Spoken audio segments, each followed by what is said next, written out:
Greetings in chat, Hxenki and Bishop. And visibly also Mina, although I'm not seeing your message in chat for some reason. But I'm almost certain Bishop wouldn't be greeting someone who's not there. Almost.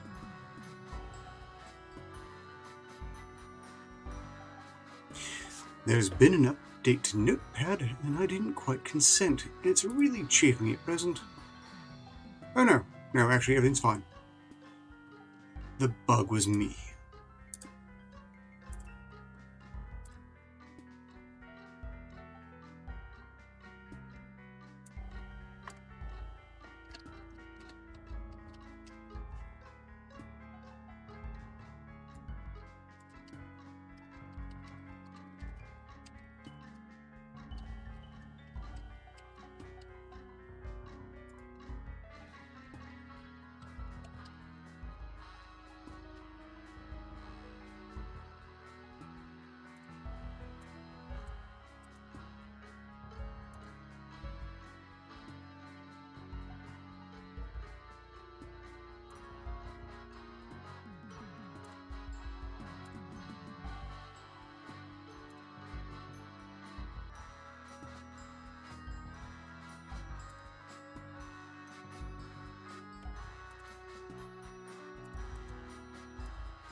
Greetings in chat to K-Show, and K-Show. Always glad to see you all.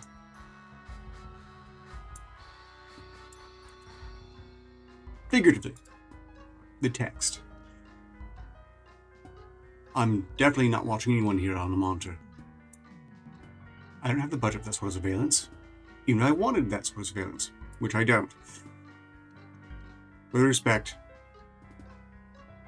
there's not that all much I really want to see on screen these days. Random people are right out.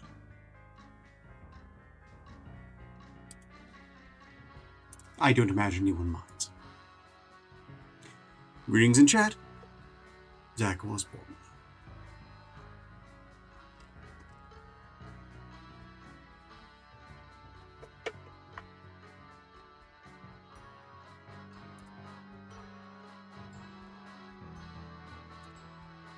I'm trying to get ahead of the whole promotional thing this time.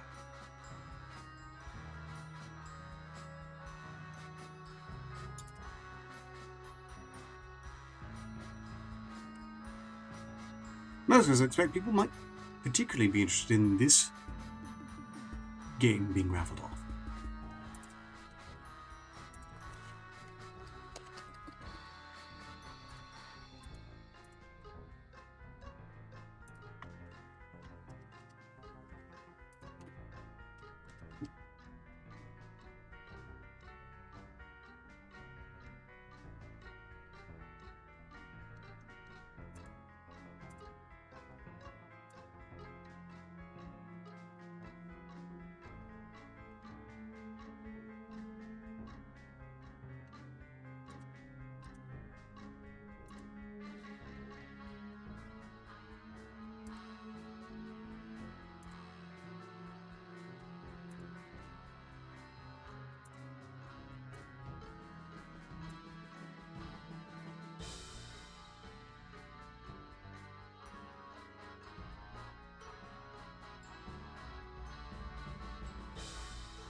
Indeed. I had no idea you were playing Fields of Mysteria and decorating your house in the game. And while I have randomly envisioned this, it's just not the same thing or nearly as invasive. Welcome, new kit fan. That's as close I'll get to guessing that name, which does look awfully bottish, but I'm not going to hold that against you. 58, ready the AI kill virus. Executing command, Director. It's deployed. No, 58, cancel.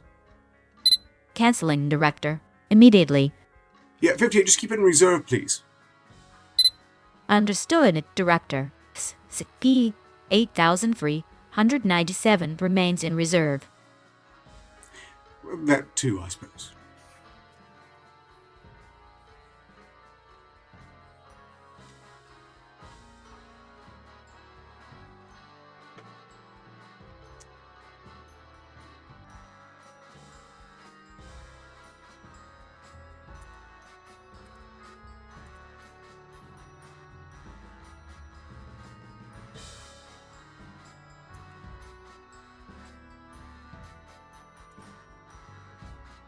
Just need to get the rest of the promotions done.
Is there anywhere I've forgotten to note that might be?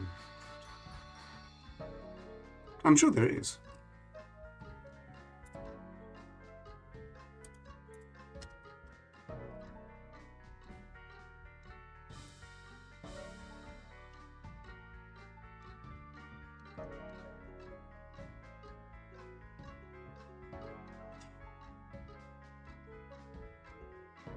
This is just me talking to myself, basically, but I have to say, I've come to really appreciate names I no longer see. Obviously, I'm not referring to any of you.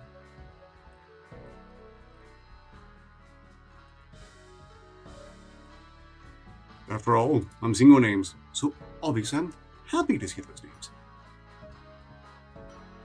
Okay, I think the promotion is just about done.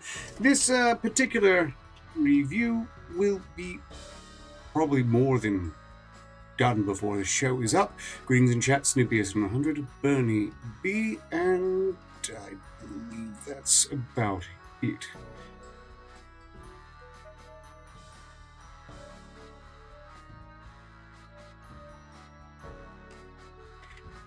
Greetings in chat, Niska25. It's a pity you won't hear the last experiment. I still owe you a song. I haven't forgotten. In fact, I managed to keep it in memory long enough that it's now long-term memory, which means I probably won't forget. Probably.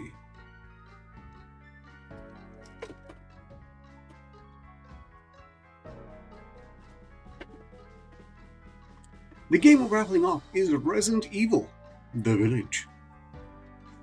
If any of you happen to live outside of Freedom Land, apparently it's region locked to North America, so you might want to excuse yourself from raffle in that case, but I don't think that's likely to be relevant to anyone here except Bernie. So Bernie, you're not going to want to sign up for this one. Sorry about that. I'm just glad I was warned that it was region locked so that people can know what they're signing up for. I've never played Resident Evil Village. You've probably heard of it even if you've never played it, just because the giant vampire woman who really triggered all the Dommy Mommy fans. It would have worked on me, but again, vampire, so completely wasted.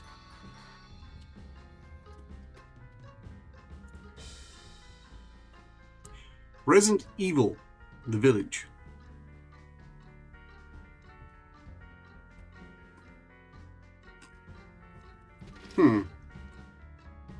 AOC is the donkey. sounds like an apt application of AI.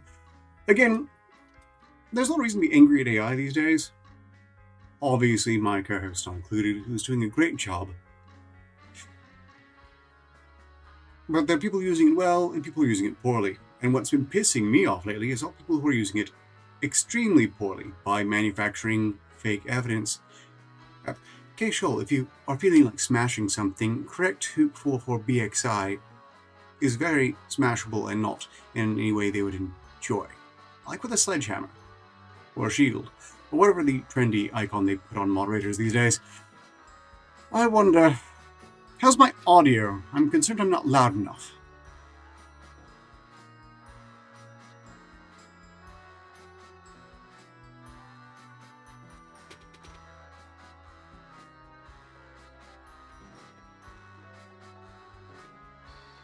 Thank you very much, K-Shawl. That is an expert application of digital violence. Which is real violence, so no one needs to feel bad. I mean, obviously a spam bot's not even going to feel bad. Probably.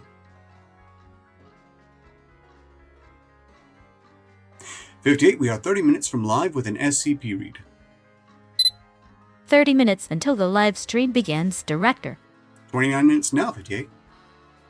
29 minutes, Director. The stage is set.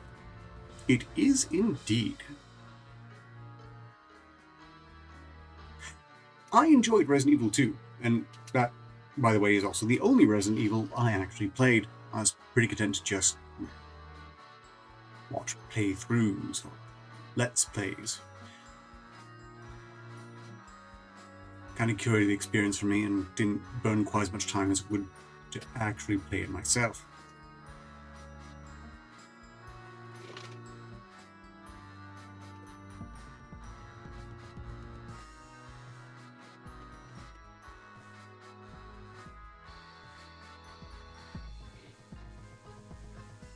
Yes, I saw it, Niska. That is an excellent application of AI, and supporting artists is great. It should never stop. The artists are not replaced, but there are new tools there, and I would encourage every artist to make peace with them and use them as best they can, because they're not going away unless society does, and if society does, no one's going to be in the market for amateur art for some time anyway. And the problem is never the thing, it's how the things are used.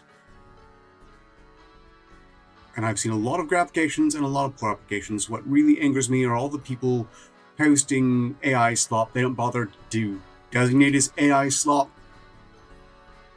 Ostensibly because they're the big brains and they know it's AI slop, so obviously their followers will know it is. And this bullshit. They know there are a ton of boomers out there who cannot tell fake from real at this point already, and it's only getting better.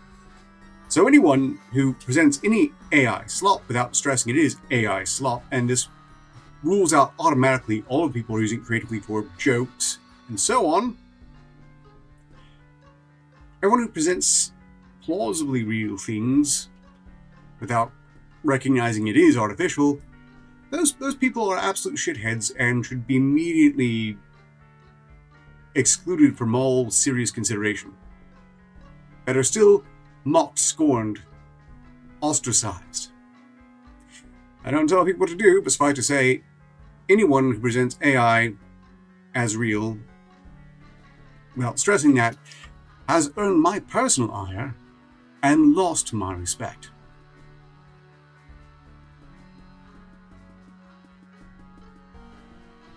I could rant about that for some time. It really pisses me off.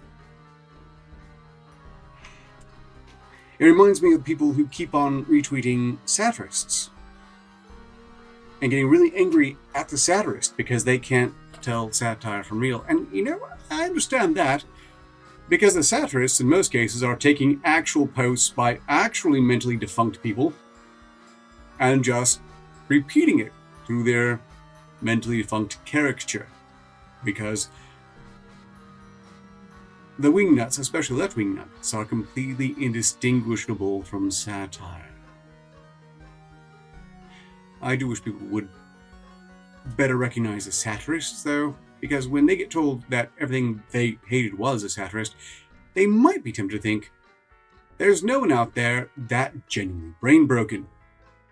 But they are genuinely out there.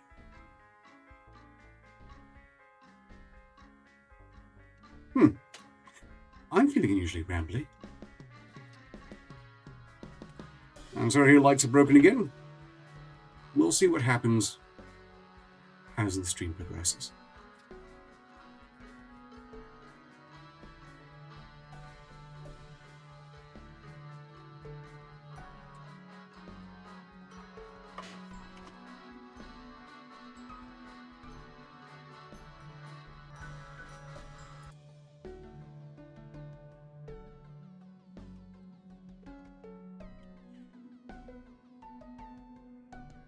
Oh yes, Billie Eilish. Yes, I heard about that.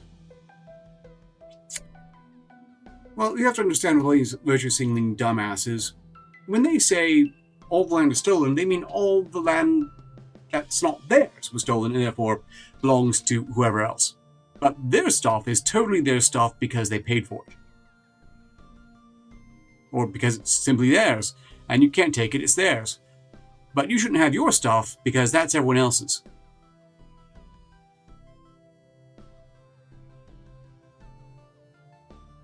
Whether this is a function of mental debility or cynical deceit, I'm not sure the distinction is worth making. Suffice to say, they're revealed as being of negative value.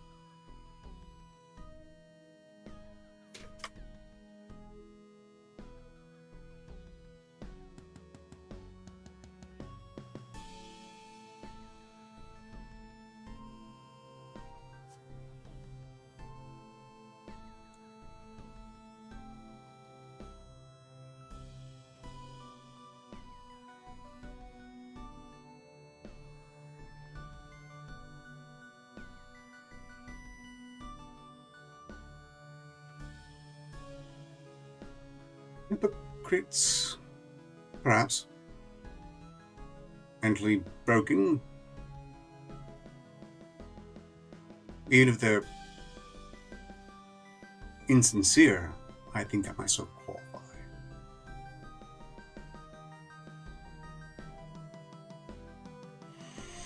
No, brain problems exist on both sides. This is where the balance is for now. I was reminded of this quite recently by Mr. Brandon Herrera, who was posting how some right-wing nuts were complaining about some of the weapons he's made YouTube videos about. Cherry-picked weapons that apparently felt weren't sufficiently American for him to tinker with. Apparently some of that class of shrieking idiot are still around.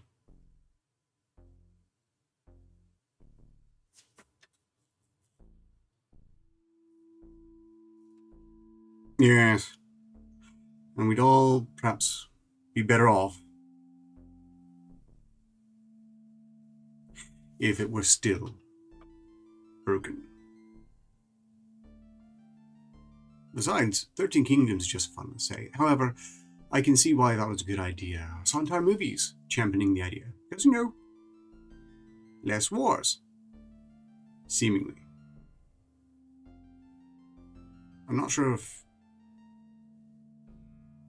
there are significantly fewer lives lost there as a result. As a tangent, background music this time will be provided by RoboMaestro, who's playing it live, insofar as they can, being a robot, and we're changing up over the course of the stream. They've been incorporated into the set, and I'll probably leave them henceforth just because they're really great. But one thing I want to stress about RoboMaestro is that RoboMaestro is free! You can pull it up on Steam right now and get your very own RoboMaestro. It's basically a music toy, and it's a flex by the creator, but they've really made something worth flexing.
Yeah, up to 6 flights. How nice.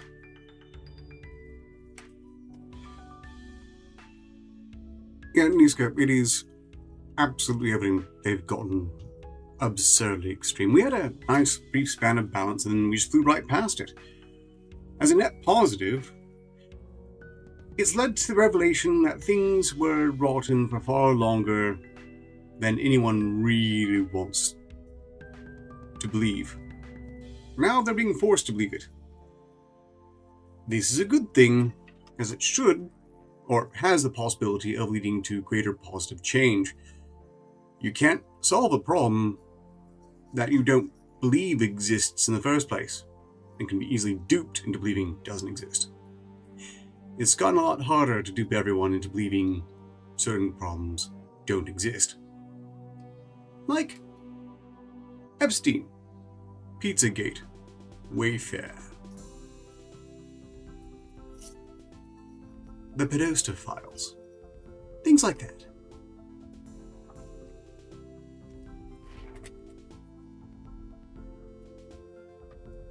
Oh yes, you're quite right.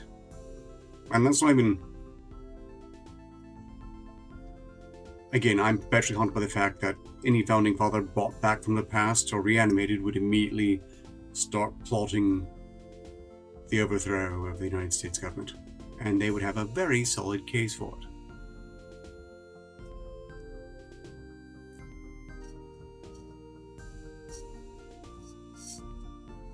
Shall not be infringed.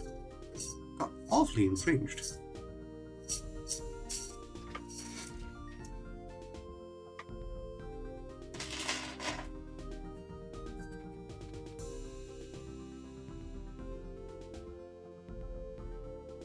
Oh, you talking about the images, SCP-100, that ostensibly showed a bearded Epstein? Yeah, those are AI.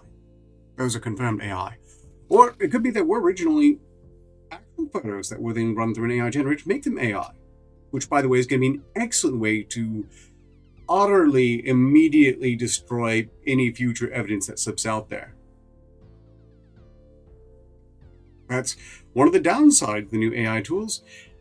Someone could, at this moment, be recording a romantic dinner with Bigfoot in HD 10K. Maybe record all the audio, have a nice chat, how they cooked a meal for them or something. It doesn't really matter, because if they release it in its entirety, no one's going to believe it isn't AI. UFO footage? No one was taking that seriously to begin with. Now no one is going to take it seriously no matter what.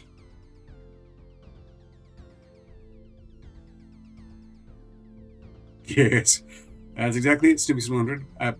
Percentage tax on tea. And now the government is taking half the paycheck. Really don't think any of the founding fathers would be okay with that. And very neat. Brain chatter. You know, I have lots of AI tools at my own expense. If you could give me a clear idea what you wanted, I would happily whip something up for you. The sheer possibilities for what I can do with the tools I have often cause me to choke on them, and then I just wind up making goblin-related things.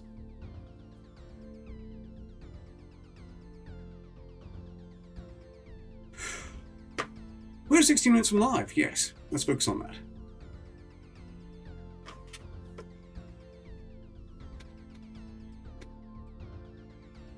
I'm hoping my offer to help make some things for stock will be taken seriously.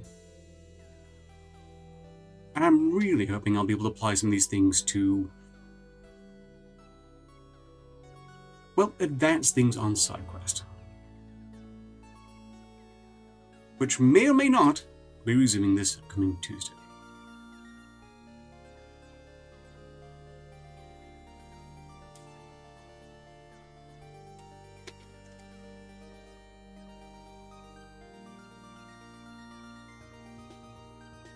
Quite possibly, brain shatter. Not necessarily possibly. I crack up so rarely. It's not that I didn't want to. It's not that I don't appreciate the humor. I find a lot of things funny. Rarely enough to actually just start laughing madly. Very rarely.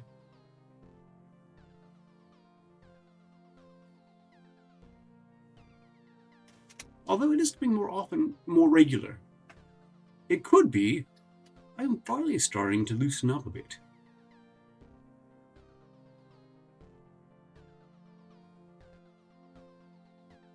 It's just so hard for even me to believe.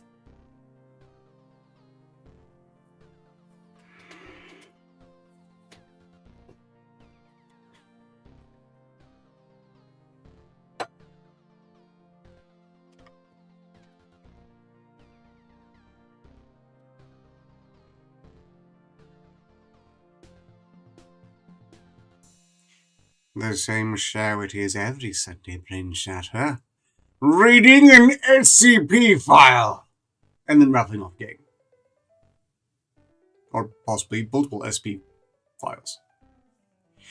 I require no muscle relaxers.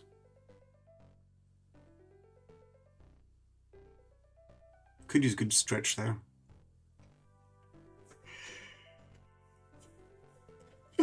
Like I mentioned, I've been haunted by a knot that was actually causing a cramp in my right shoulder.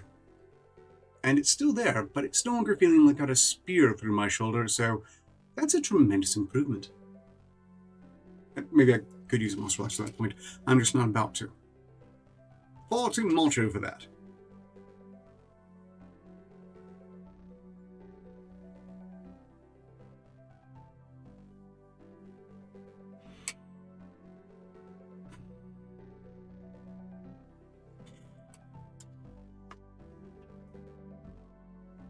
I haven't been paying attention to the campaign to remove Bad Bunny, I admit, mostly because I have no interest in paying anything attention to Bad Bunny, and I suppose it really doesn't matter what they remove Bad Bunny from, because wherever place would have Bad Bunny wouldn't be having my attention regardless. Yes, that's a bit of a non sequitur there, Fish, although I understand why the topic is near and dear to your heart. Oh, right. I had received a friend request recently.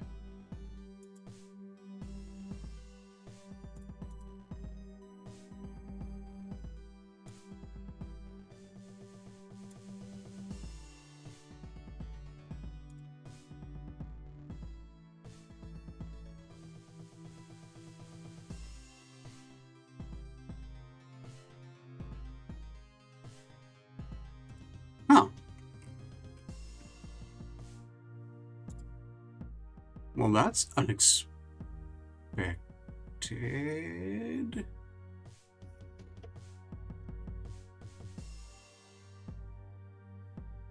It's a friend request from a person who I seemingly already have as a friend.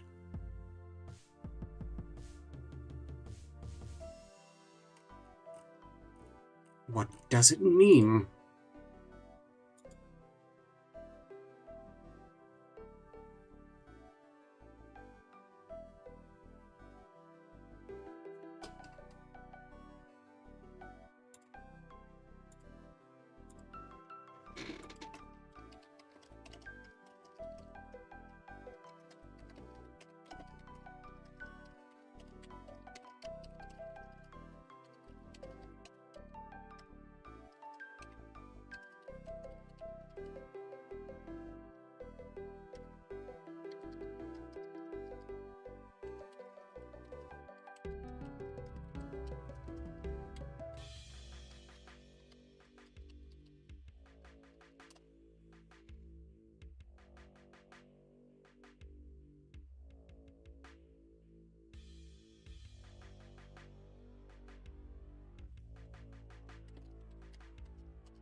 I need to send the screen cap of this.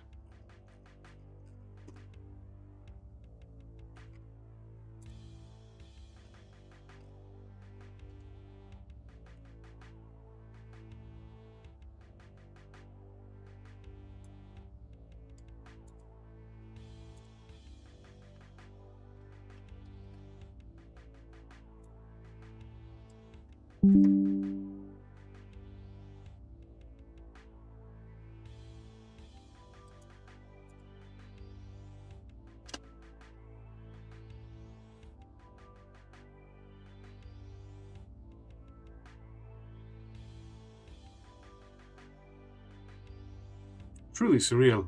Pardon my distraction.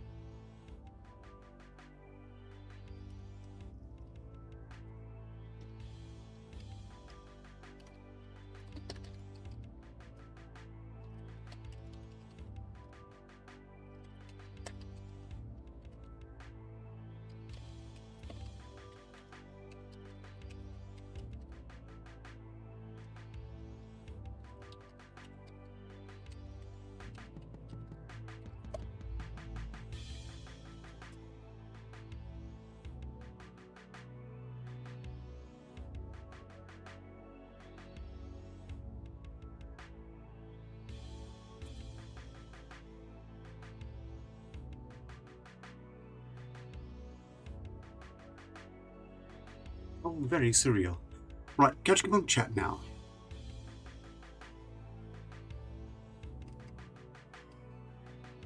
Well, that's not suspicious at all whatsoever. Yeah, very suspicious. I don't get friend invites from people who are already my friends. I don't get many friend invites in general, but particularly not from people who are already friends.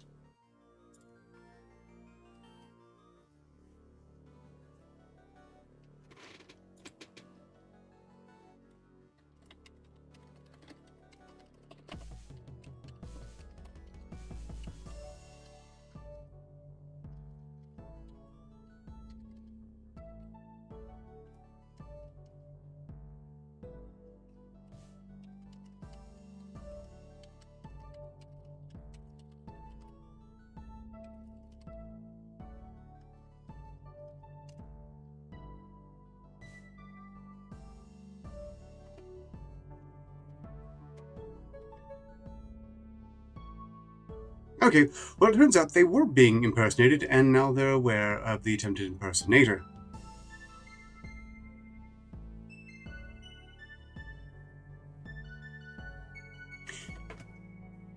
I hope I have done some small service.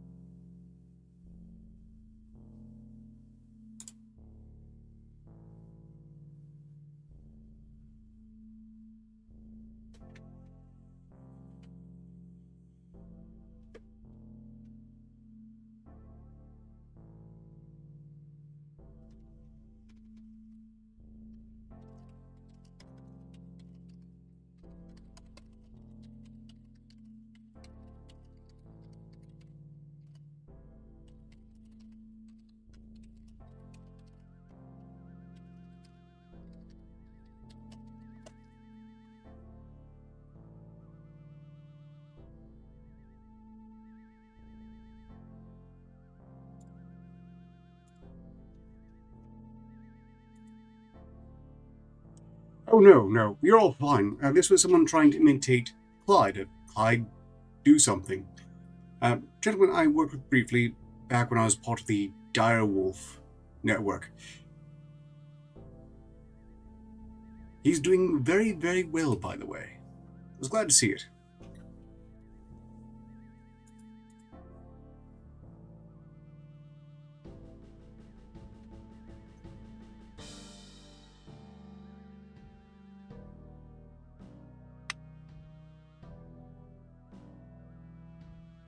"58, we are 5 minutes until live."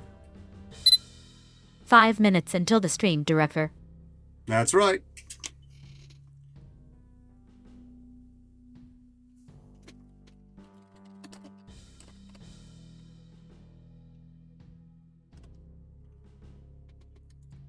Well, heads up delivered. Furry? Okay, yes, Direwolf.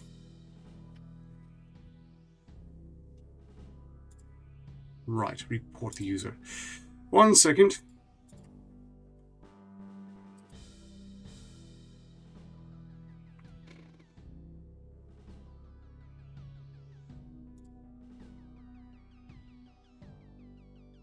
This is definitely a fraud.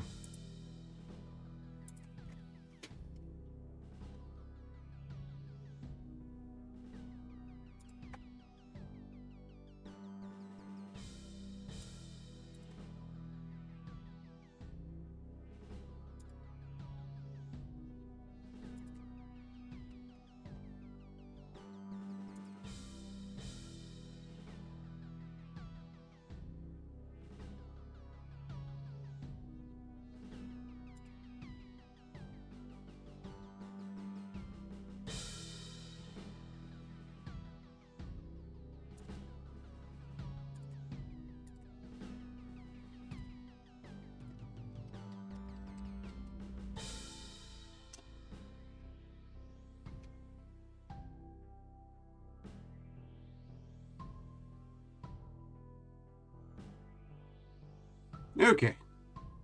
I think I can stop pinging to Discord now. I'm most assuredly not... Oh, never mind. Too much talking about being a fairy and people just assume I am.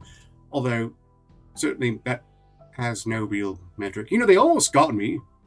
I grew up in the area of DuckTales, Tailspin, Rescue Rangers, and Gadget. Nearly got me, I have to admit it, but no. Perhaps because my fascination was already claimed by Janine of Ghostbusters.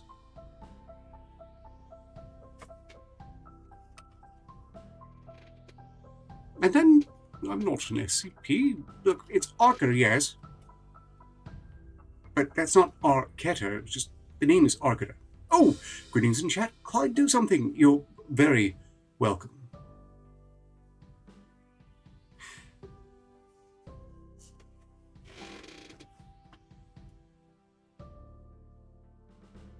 Seven likes, and we haven't even properly started yet. Why, positively auspicious. We might get to 13. Again, that's always nice. I should make sure the confetti's working just in case.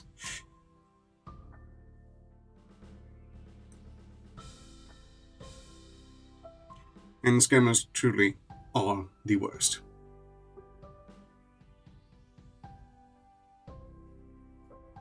Truly, fraud is everywhere, especially in the US government. And was anyone remotely surprised that the amount of scamming going on in Minnesota can be found by a factor more so in California? The only thing shocking about that... Well, no, there's nothing at all shocking about that. It was completely unshocking. It was just obvious. What would be shocking is if something swiftly done about it. And likewise, great to talk to you again, Clyde. It has been quite a long time. Congratulations again on your great successes.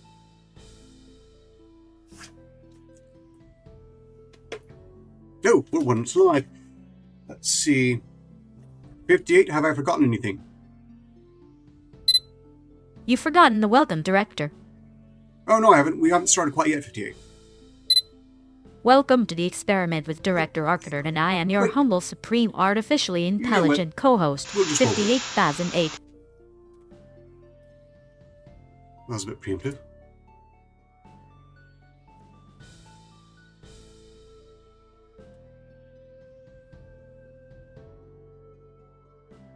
I really need to upgrade this intro here as well. Greetings, everyone, and Clyde, for the record, no, I'm not a VTuber. I just do that on these particular reads now because I feel like it. Right, welcome again. 58, could you do the intro?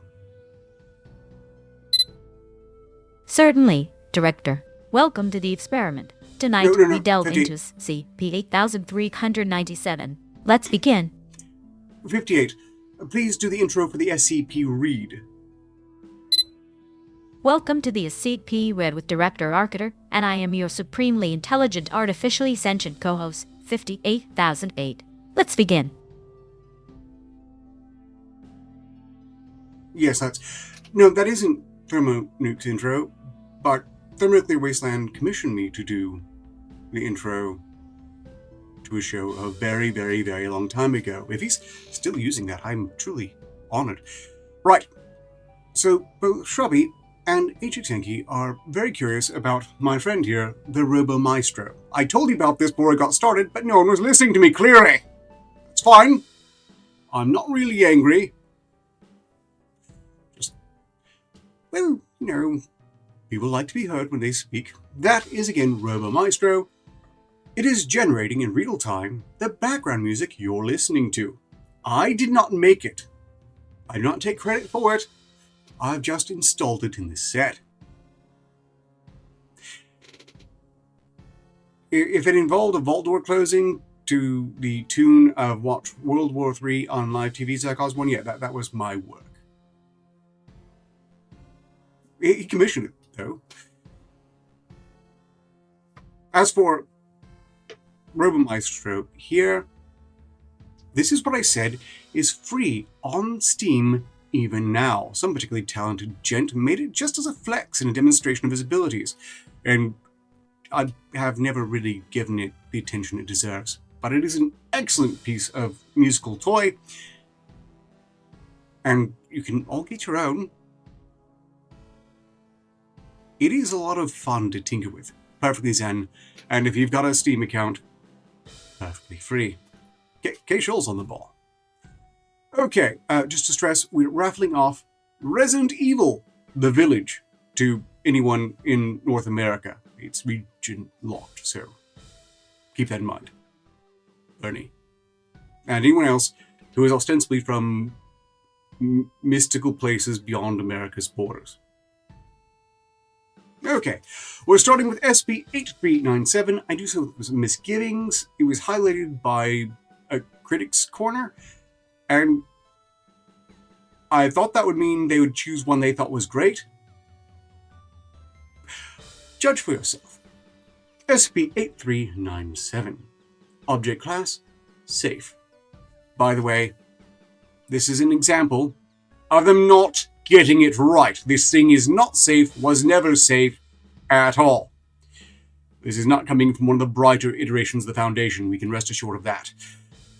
Special containment procedures. SB8397 is kept in a standard humanoid containment cell. A metal hoop is bolted onto one wall, which is to remain stowed parallel to the wall outside of testing.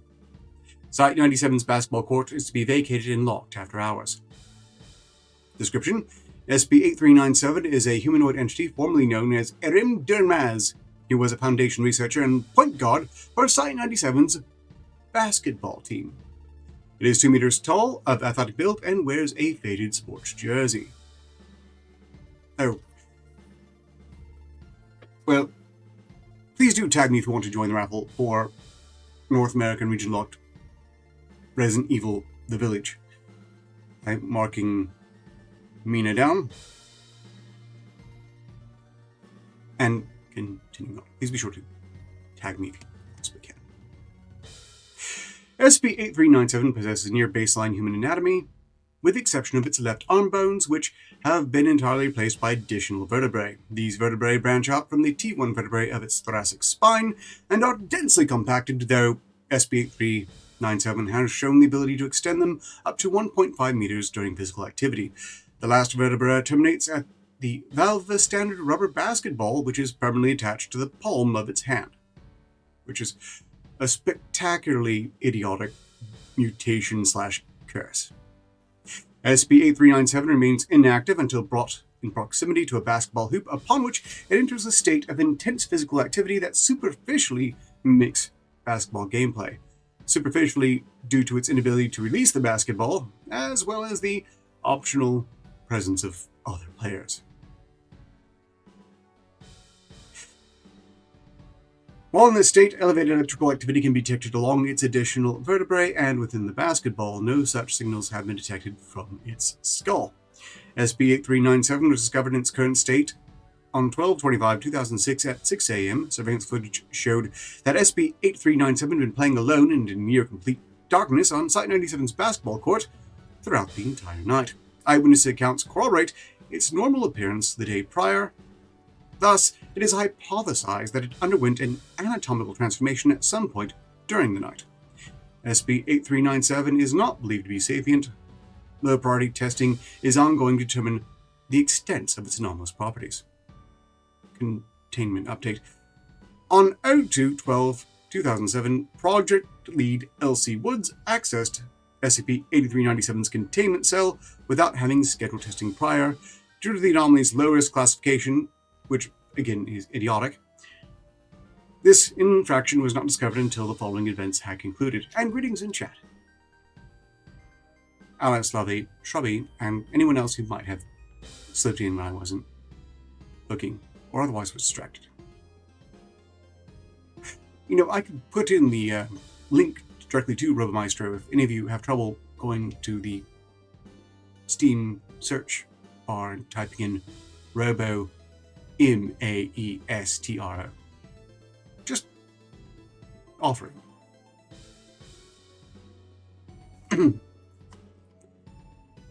Begin log. Oh, up to 11 likes. How nice. SCP-8397 is sitting against a wall, its knees bent at roughly 90 degrees, its eyes are blank and bloodshot, and its basketball rests within its lap.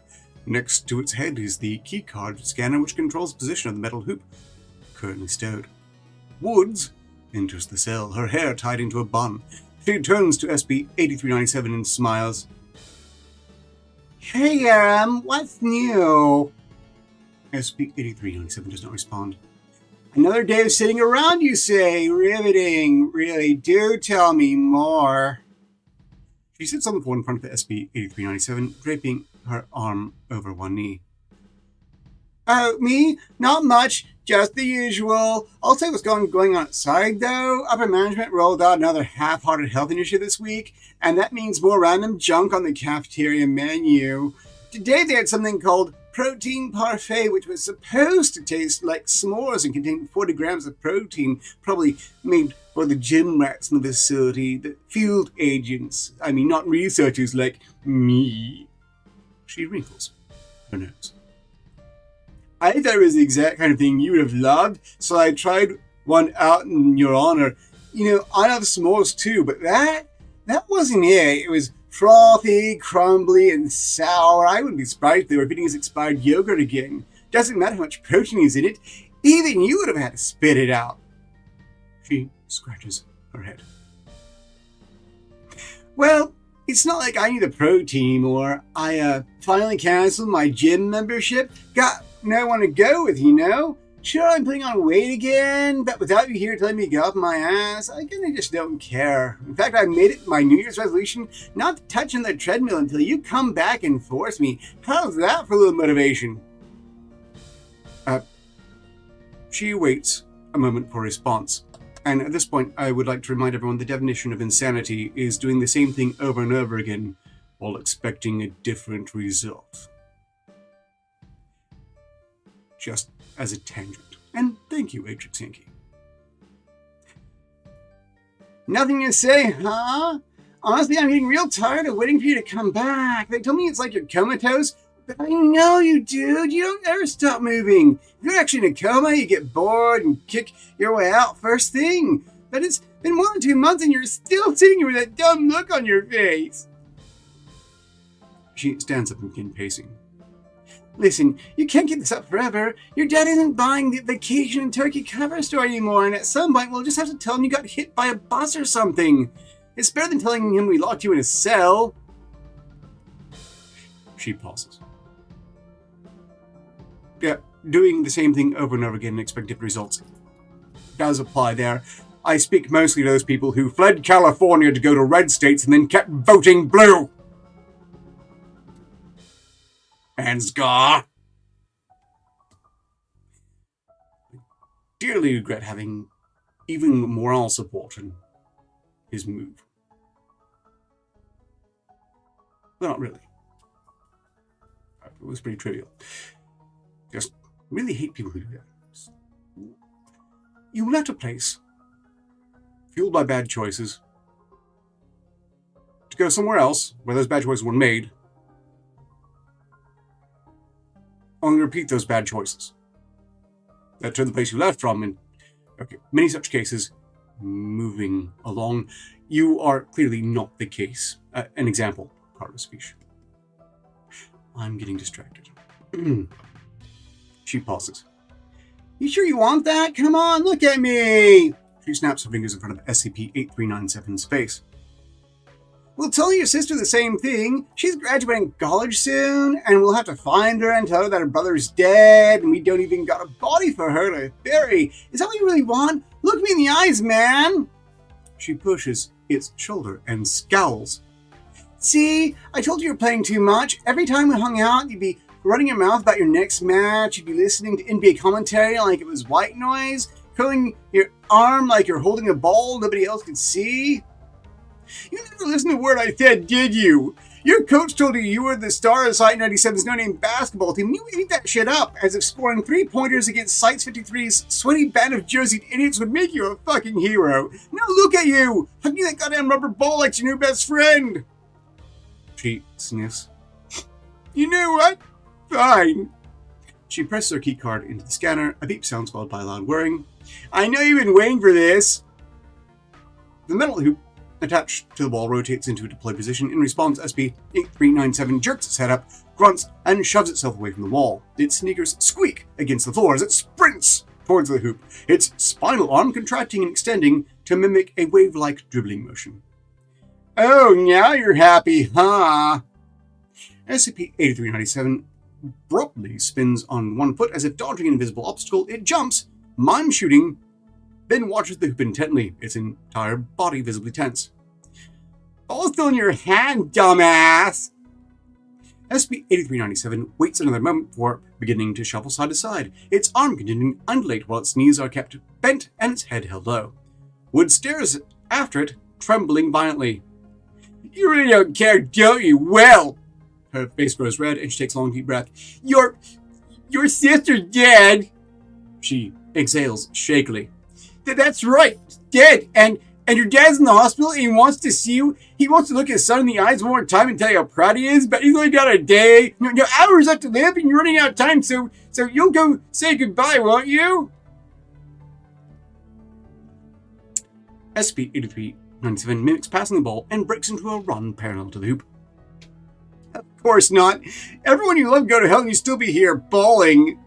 She stands stiffly, remaining silent for a long time. You know, I miss having you around. I miss hanging out in the break room, joyriding after work, and I miss cheering you on at your stupid basketball games. SCP-8397 attempts to pivot and slips, falling to the ground with a thud. It shakes its hand, disoriented. Woods slides her palm up to her face. I never should have bought you that damn jersey. As SCP-8397 climbs to its feet, Woods begins to run. She closes the distance quickly and lunges for SCP-8397's ball, but it pulls its hand behind its back and continues to ripple its arm.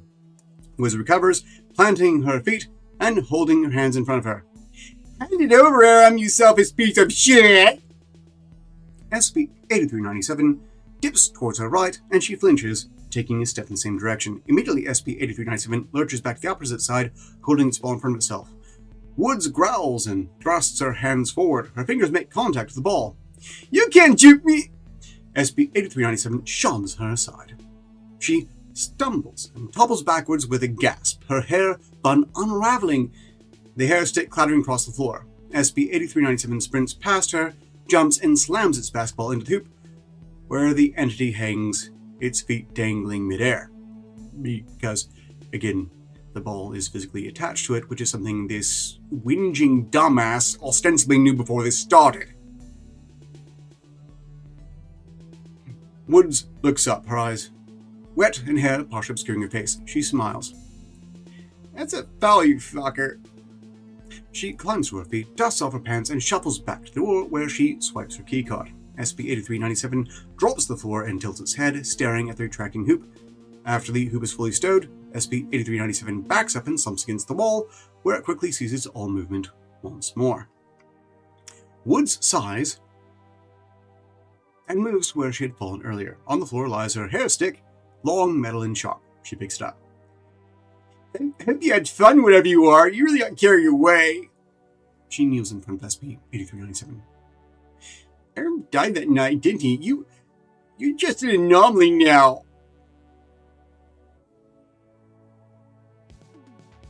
Again, this is clearly not the Foundation's best and brightest. She grasps the basketball, which remains fixed in place against the entity's hand. After a moment's hesitation, she pokes the hair stick into the seam, but it fails to penetrate the hard rubber.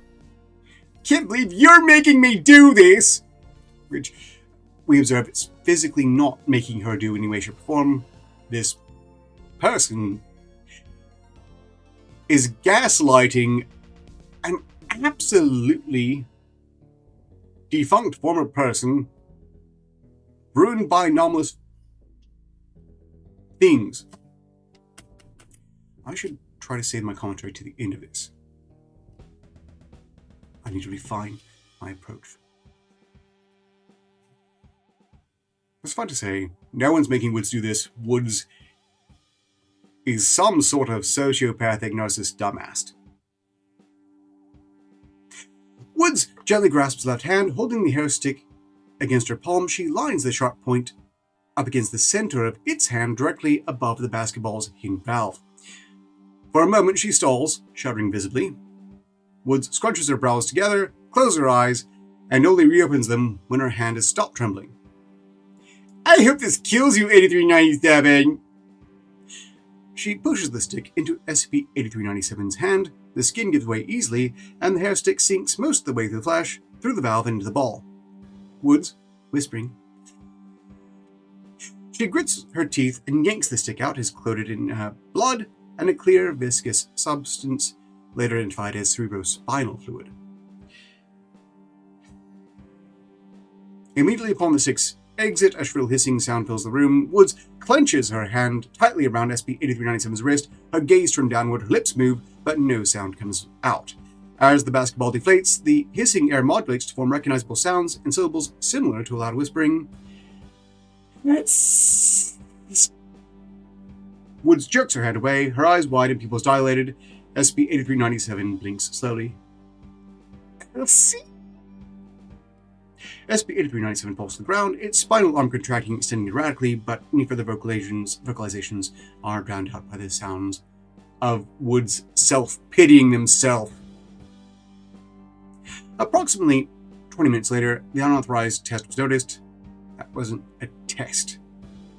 Upon entry, security personnel discovered Woods kneeling, blowing into the wound on SCP-8397's hand. However, the basketball remained flat, and the entity exhibited no further signs of activity. SCP-8397 has been reclassified as neutralized. What I want to know is, did they demote Woods to D class? Because this person should be in D class. Woods is a truly awful character. I mean, what a harpy. Look, this SCP file can be summed up like this. Man turned into anomaly. Woman most affected.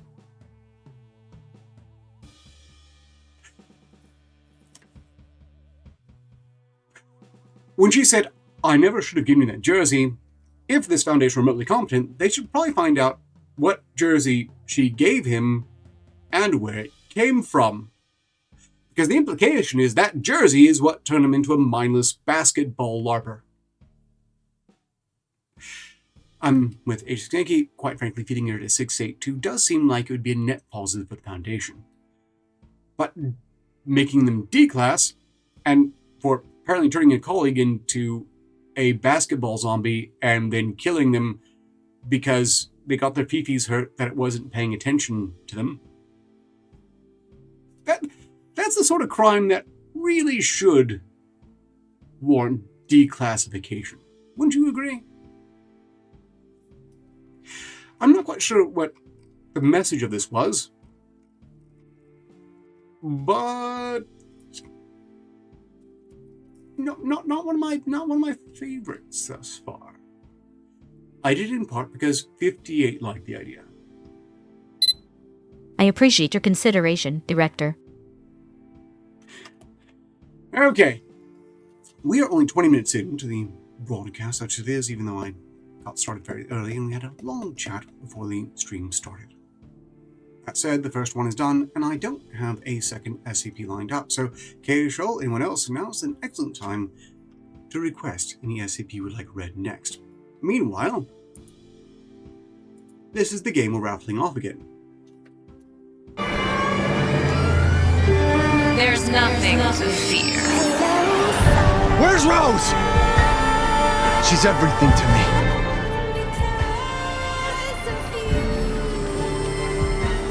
I think it's time you left things in my hands.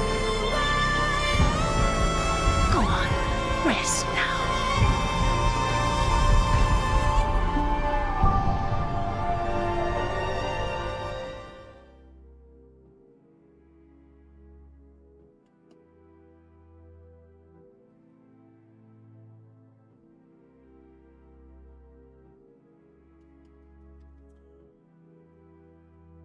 SB-6307 will be next. So far, I have Mina marked down for the raffle for Resident Evil The Village. Anyone else not... Well, anyone else within North America is welcome to register for it as well. I think that would be more popular. I mean, I might just enter myself. It has some pretty dark lore, as I recall, though. Then again, I would be killing vampires. Mind you, super science plague vampires are not quite the same. But it remains that killing a good vampire is a dead one. And the best thing about vampires remains the fact that they are not real. Objectively, I mean. Certainly there are people out there who are thoroughly parasitic in their own right, but it's still not quite the same. SCP-6307. Object Class: Volume. Site Responsible: Site 122. Director: Dr. Isaac Whitaker. Research Head: Dr. Nelson Lang. Oh, by the way, something else about that previous SCP file. That was not safe! If it's animate, it's Euclid. It has its own will. Even if it is weirdly focused on miming.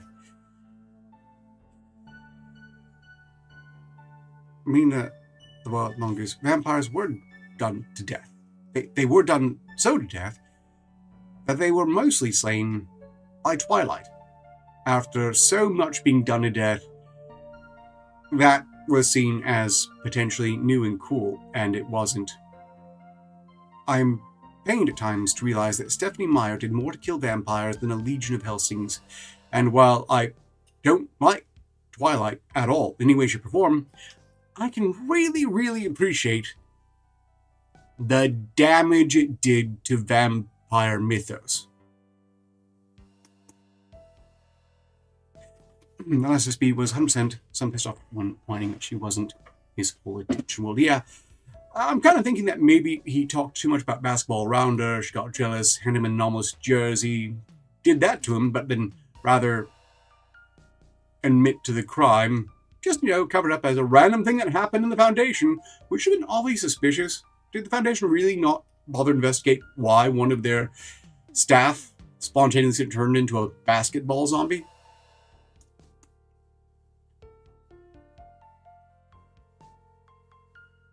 I'd rather have zombies in every single video game than vampires.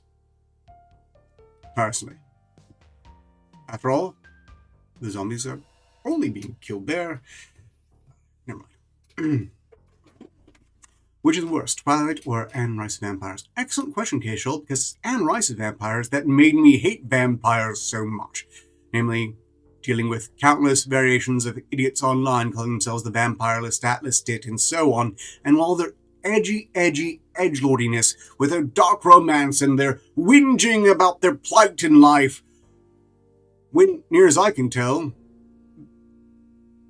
there's much more to complain about vampires than being one. And again, the best thing about them is them being dead. The best thing about the Twilight vampires is how unappealing they made the Anne Rice vampires as well. Who's Anne Rice? Yeah, I see the vampire done to death thing might have been before you were paying attention to me. But moving on, assigned task force MTF Beta 17, truck freaks. A technician performed maintenance on SB-6307 sometime in the late 1980s. Special containment procedures SB-6307 in its entirety is secured on-site at Site 122 in the Subterranean Section A. Personnel assigned to the SB-6307 project, Mobile Task Force Beta 17 Truck Freaks, and Logistics and Transportation Division admin are the only individuals permitted to enter SB-6307's containment unit for research and maintenance purposes. Technical personnel are mandated to refrain from tampering with or altering SB-6307's current wiring setup. Any aberrations in SB-6307's daily logs and any unusual supply requests are to be reported to SB-6307 team immediately. Yeah, goth Superman, but constantly whinging is how I typically view them. edgy love story garbage. It's making me irrationally angry. I'm thinking I'd like to not mention vampires further. Best thing about them, they're not real. Only we're dreaming great. Description. SCP-6307 is a massive, sophisticated computer network built sometime between the early 1970s and 1982. SCP-6307 in its current state is made up of the following components. 5 databank 1012 computers, engraved with the standard SP Foundation specification. Now, archaic multipurpose computer built by the Foundation and used until the late 1980s. These were known, rather infamously, for their bulky nature, with one databank taking up almost the entirety of a single room. Approximately 0.5 kilometers worth of wiring and tubing connecting the databanks to a central mainframe unit. A homebrew computer unit constructed from a hybrid of Prometheus Labs and Databank 1012 computer parts. This unit is engraved with a property of the SP Foundation placard on its side.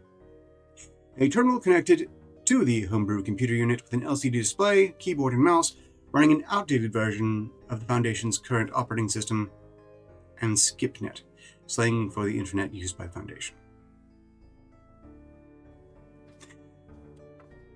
Okay. If you insist, Alucard from Helsing Abridged is good fun. The rest are of no interest to me whatsoever. Look, when I say this, if anyone else out there enjoys vampires, likes them as a concept, thinks they're cool and whatnot, that's fine. I'm not going to hold against you or say you shouldn't be able to enjoy those things. After all, I stand by the right of everyone to be wrong about something.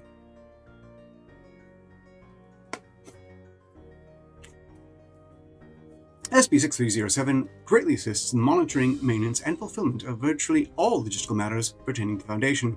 The system automates most processes regarding supply chain management, site resupply, personnel transfer, and inventory logging, and maintains constant contact with every major Foundation site in order to fulfill the supply demands of the Foundation as a whole. Although many of SCP-6307's components are outdated by modern technical standards, the system is capable of fully integrating with the rest of the Foundation, provided it receives regular maintenance.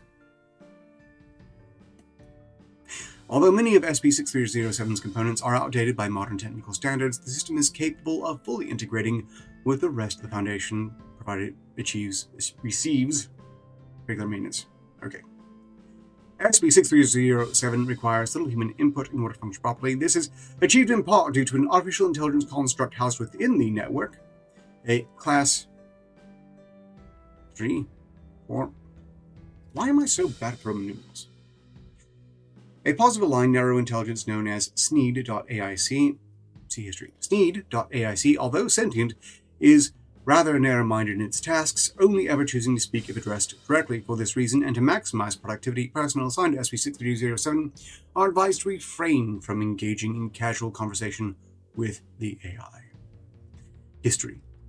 The construction of SCP-6307 began in 1968 when former RISA computer technician Terry Sneed drafted a proposal to the O5 Council for Project Galactica, an effort to fully digitalize Foundation's logistical records for ease of access and storage. While highly promising on paper, Project Galactica was ultimately rejected due to the then superfluous costs associated with fully digitizing the Foundation's records.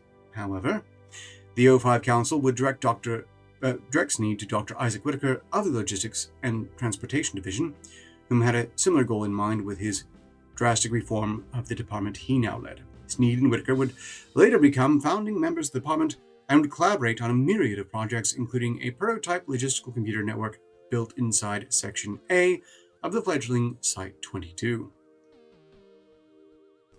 In 1971, with approval of the O5 Council, Terry Sneed would acquire 5 Foundation Databank 1012 computers and begin construction of what would later become SCP-6307.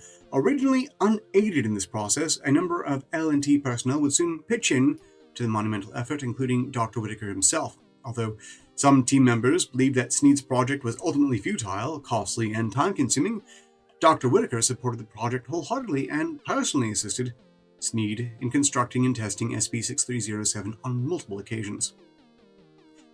In March of 1982, halfway through the construction of SCP-6307 terminal, Terry Sneed would suddenly die in his sleep, and progress in the project froze. With an inspection date of May 1982 approaching, Whitaker took charge of the project and rushed its completion, referencing heavily from Sneed's rather incomprehensible notes and blueprints. During the inspection, it was discovered that SCP-6307's internal software and several hardware components had been modified through anomalous means to account for a 50% increase in processing power and data storage. In addition, an artificial intelligence construct identified itself as Sneed.aic was present in the terminal, which no member of the team had any recollection of implementing whatsoever. My immediate hunch is that the good Mr. Sneed became part of his craft. But moving on. Addendum 63071, initial contact. With no way to properly verify Sneed.aic, then designated SCP-6307-B as a Foundation-made program, SCP-6307 was officially registered as an anomaly in late May of 1982 and was placed into containment in Section A of Site-122. Dr. Whitaker was personally tasked with conducting an interview with SCP-6307-B to ascertain its directive and identify any other changes anomalously made to the machine. Following the interview, SCP-6307-B, now officially verified as Sneed.aic, was returned to active duty after a brief consultation with the Classification Committee. SCP-6307 was reclassified as Thaumiel, and a containment unit housing SCP-6307 in its entirety was constructed at Site-122.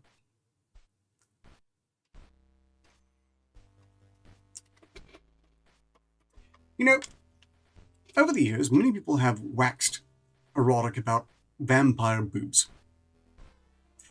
I'd like to note that, technically, and by many iterations of lore, most especially the very first existences in actual mythology, vampires are walking corpses.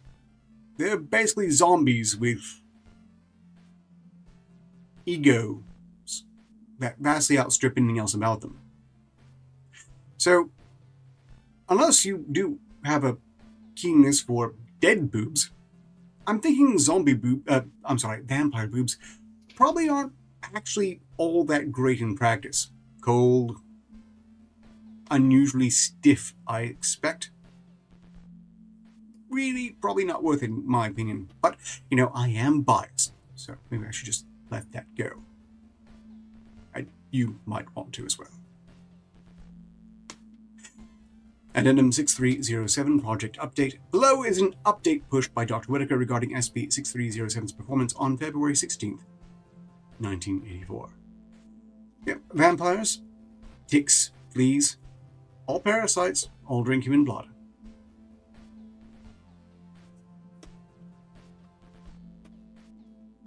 To SCP-6307 staff, L&T admin, Overwatch Command from Dr. Isaac Whitaker, subject 6307 update 21694.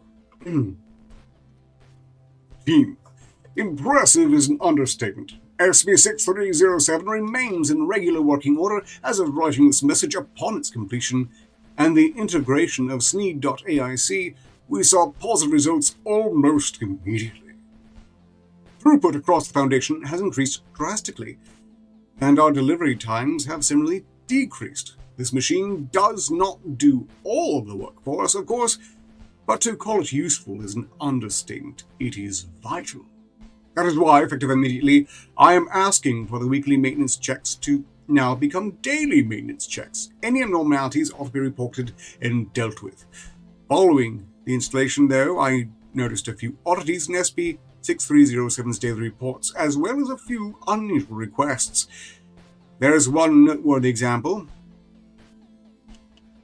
There is definitely something strange and peculiar to the machine's mannerisms. One noteworthy example is when I found out it had transferred a great deal of its maintenance staff to armed Site-21 requesting equal transfer of technicians from on-site 21 to our site in return. In the meantime, I've assigned Mobile Task Force Beta 17 truck freaks to follow up on any unusual requests and their intended destination. Should any more of these discrepancies become known to me, I will push out an additional update. Signed, Dr.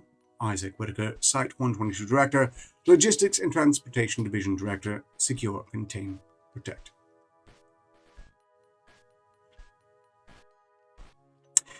Addendum 63073, Additional SP 6307 Correspondence. Although SP6307 remained in regular operation for much of the 90s and onwards, its hardware still remained vastly outdated, old, and nearly incompatible with newer, more experimental systems. With the rest of the Foundation speedily digitalizing their systems and records, SP6307 was steadily upgraded with more antiquated software and hardware, though its setup remained mostly unchanged.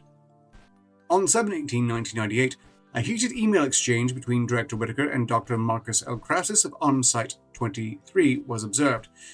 OnSite 21, rather. A large facility located out of Colorado, serving as Site 122's largest client and sister facility. The heated exchange was observed regarding a few incidents in SP6307 and its behavior. Below is the exchange in its entirety. Greetings in chat. Kill it.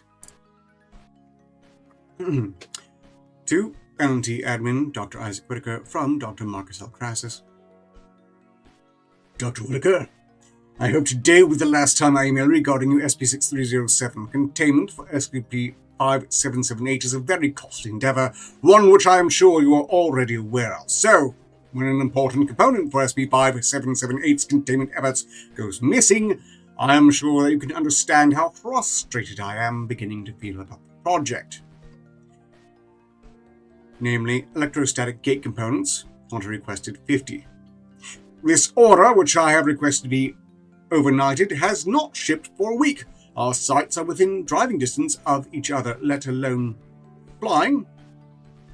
So I anticipate that it won't be difficult to see this one through. Please respond if you have any other info regarding this discrepancy. Signed, MLC, Dr. Marcus L. Crassus, Armed Site 21 Director of Research and Operations, Secure, Contain, Protect. To Dr. Marcus L. Crassus, LNT admin from Dr. Isaac Whitaker regarding 6307. Marcus, firstly, I thank you for coming to me regarding this issue, and I hope to have it squared away within the hour. Next, I advise that you adjust your tone when speaking to me, as your messages come off as very rude and passive-aggressive to me. We are a team, and we should not be bickering with each other. Mobile Task Force Beta 17 Truck Feats has looked into your order and found that it has been delivered to an L&T warehouse in Boulder, in which it has remained for approximately a week. I can ask a courier to retrieve the order and deliver it to Armed Site 21 by hand. I apologize for the inconvenience. Signed, Dr. Isaac Whitaker.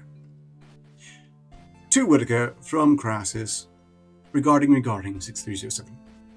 Dr. Whitaker, this is precisely the problem that I have with SB6307. That warehouse has remained your responsibility ever since we transferred control of it to Site 122 a year ago. SB6307's usefulness is not to be underappreciated, but its antiquated hardware and glitches are something that is becoming most concerning to me. Why did it not notify me of this change at all? Thank you for sending the courier, but this is an error which is far too grave for me to just pass off. We are up to date. Why haven't your systems been updated as well? Signed, Dr. Marcus L. Crassus.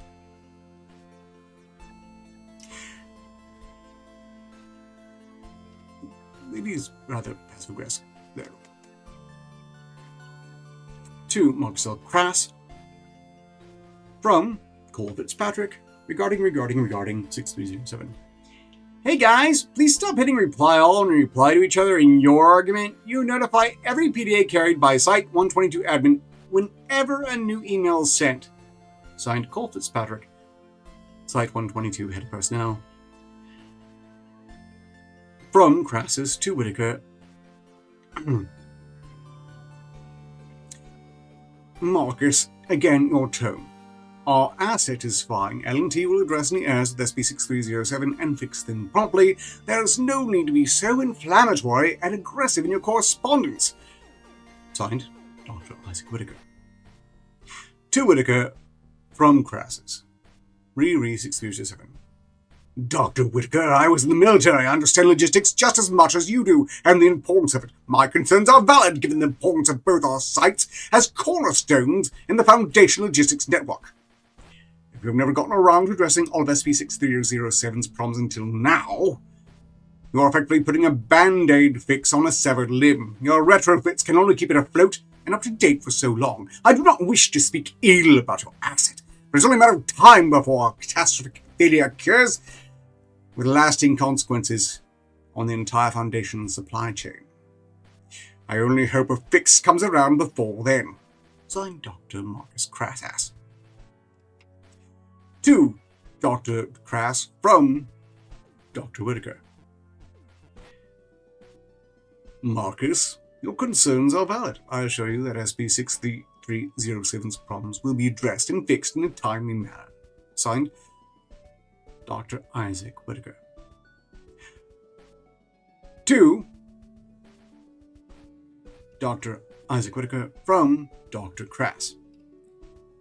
Dr. Whitaker, yes, my concerns are valid, given the importance of our sites and the anomalies we contain. I apologize for my heated behavior, but this is no laughing matter. You were in the Foundation for much longer than me, and you have seen it grow into a truly global organization. The fact that you've been giving a ghost the responsibility of operating a computer which automates all of our logistics raises many, many, many more concerns for me. You have been giving it enormous amounts of power and responsibility. What will happen if a hostile group decides to take advantage of it? I've got no clue as to what goes on with that machine, and nor do I know why things are moved around to apparently random locations rather than straight to the site. What I do know is this. The shortest distance between 2 points is a straight line. Perhaps SCP-6307 needs to learn this as well. Signed, Dr. Crass.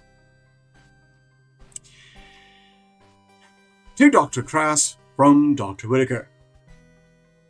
Marcus, SCP-6307 requires more power if it is able to function properly. I hope you understand.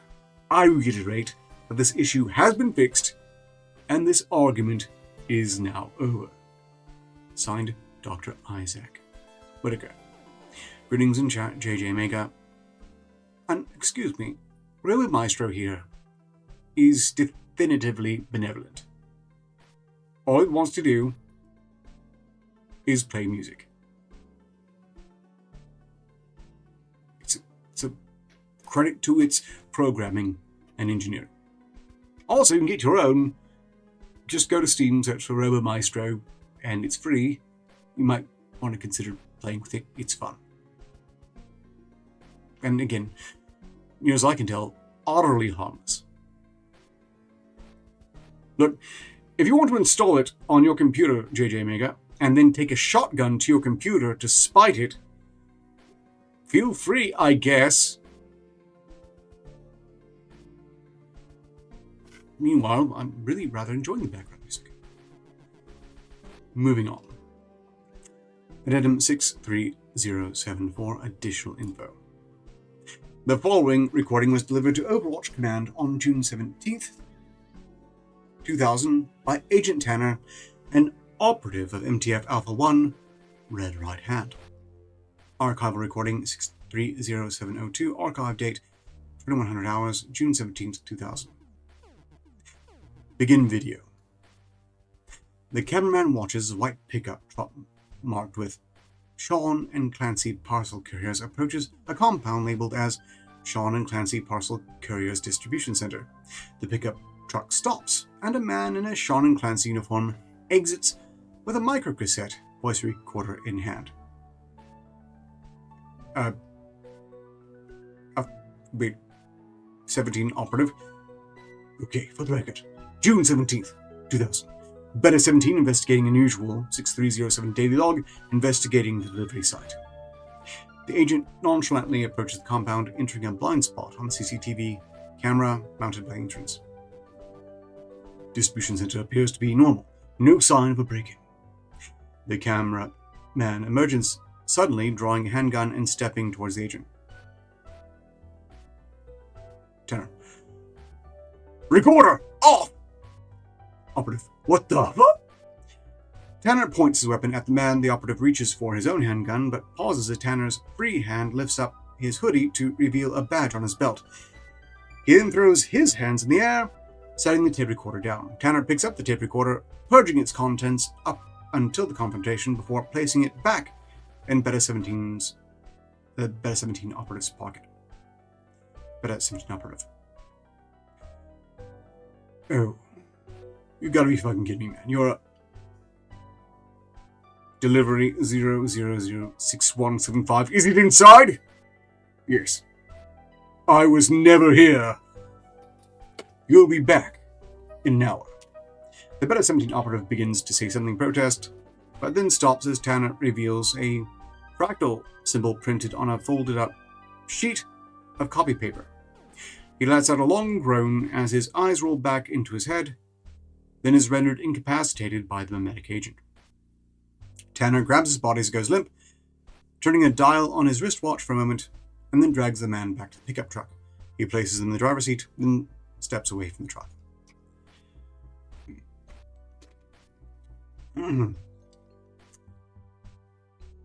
Video input, LNT Distribution Center, External Camera 1. A semi-translucent mass of pixels slowly approaches a white pickup truck parked in front of the facility. What happens next is blurred and incomprehensible due to the heavy noise in the video, but the shimmer is seen turning and moving slowly back toward the facility, passing beneath the camera's blind spot again. Further footage is lost due to video corruption. Video input, Agent Tanner's camera. Agent Tanner places his white and blue keycard from a retractable lanyard against the front door's RFID reader.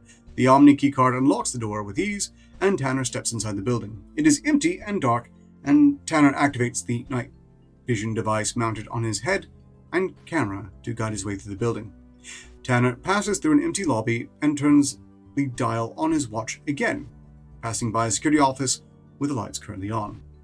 He enters another door and finds himself in a large warehouse stocked with unmarked boxes, racks, and pallets full of supplies. He steps past aisles made from metal racks, boxes of miscellaneous items stacked up on the shelves. After some time passes, Tanner comes upon a section indicating outgoing items and approaches a container trailer parked in front of a large garage. He climbs up onto the trailer and tests the lift gate on it to see if it is locked. Tanner. Locked. That is incredibly dumb for such a small amount of... Why did he whisper it's locked? Okay. Tanner kneels down and pulls out a set of lockpicks, unlocking the trailer's liftgate and pushing it up. Inside are several boxes on pallets. Tanner approaches one of the boxes and opens it up, whispering,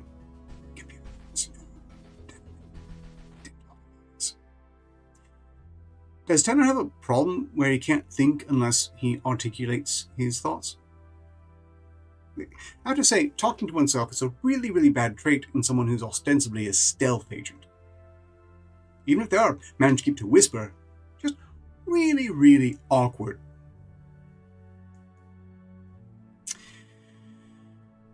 Closing the box, Tanner inspects yet another box. 6307. Only has 4. Why do they need 6? He closed the box, opening the third.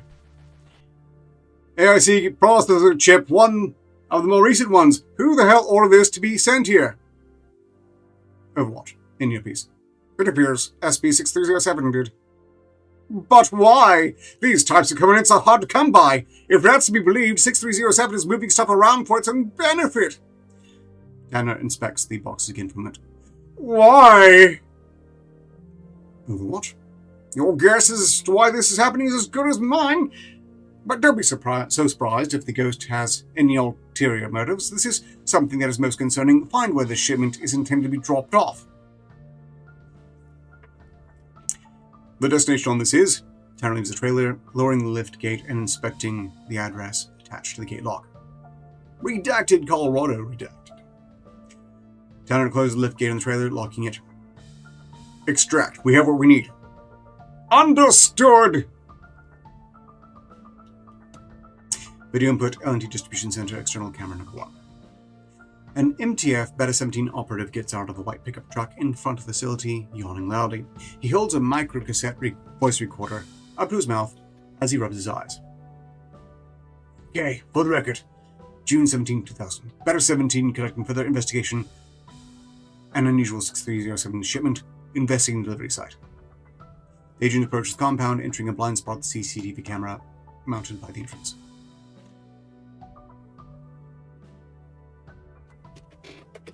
Ah! Was that knowing, or was that...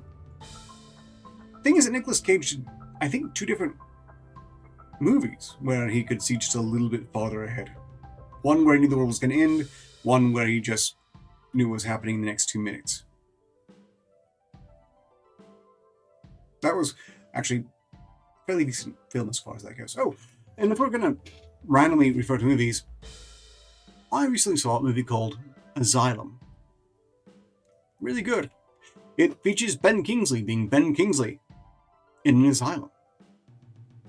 And is set in the Victorian area, documenting the horrific shit they did in the name of psychological medicine.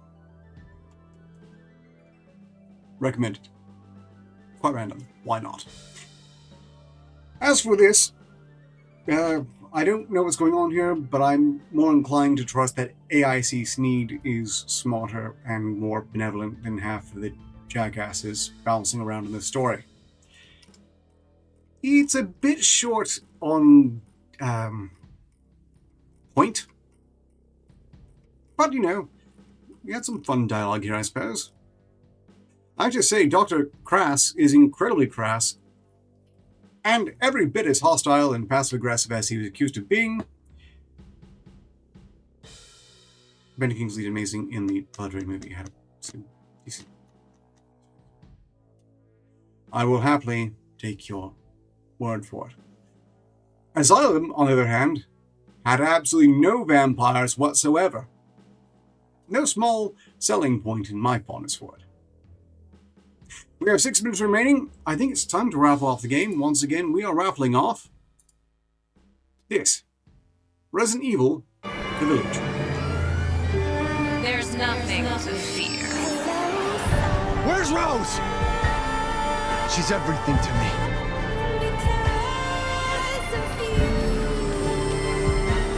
I think it's time you left things in my hands.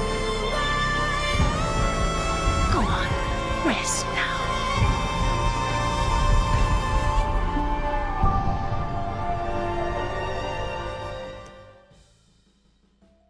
I have me the one mongoose signed up for this game.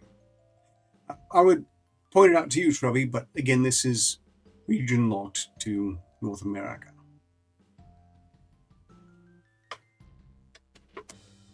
Would anyone else like to enter the raffle for Resident Evil, The Village?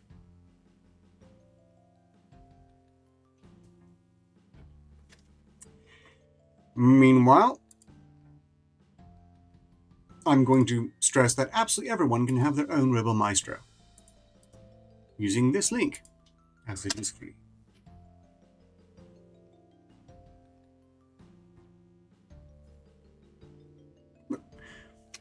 Who sincerely is going to object to having their own personal robot musician? Yes, I'm afraid so, Bernie B. The key is region locked.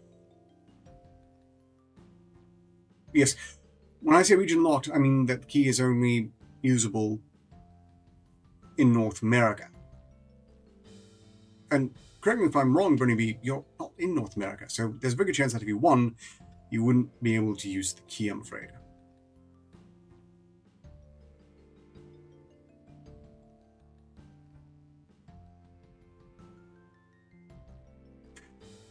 As Australia is not North America, I'm sad to say no, probably not.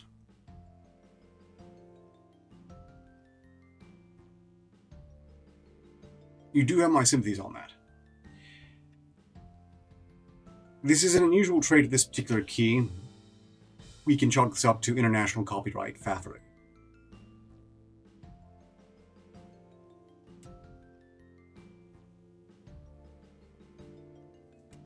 Well, Mina, you're fine. The east coast of the United States is North America. You're good. Carrot, are you listening? I thought you might have been here just for this particular raffle, as you expressed some interest in the game. Otherwise, we just have Mina here, which is going to be a bit of an uneventful raffle. I mean, I'll do it anyway. I'm sort of tempted to enter myself. But I'm misgiving, because I still haven't played through No More Heroes, having won that on a previous occasion. And games I don't get around to actually playing just make me feel a bit guilty.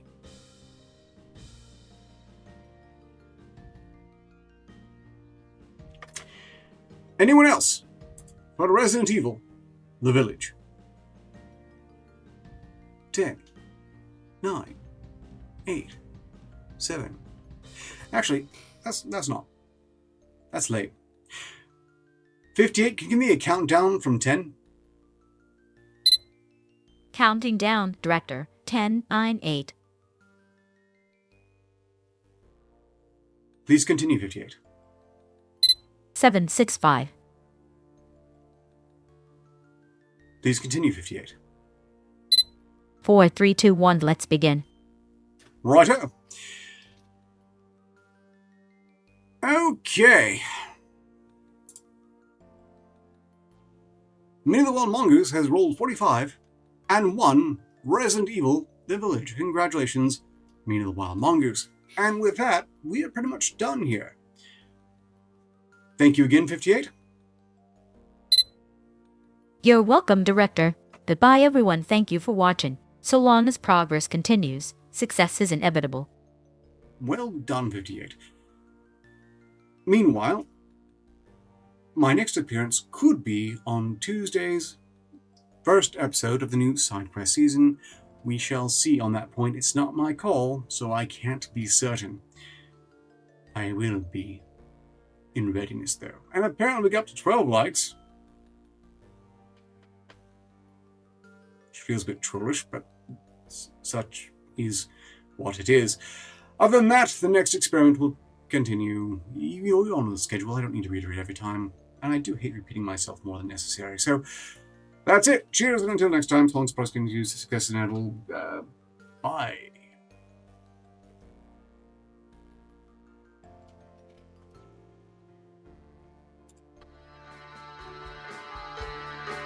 Here we go.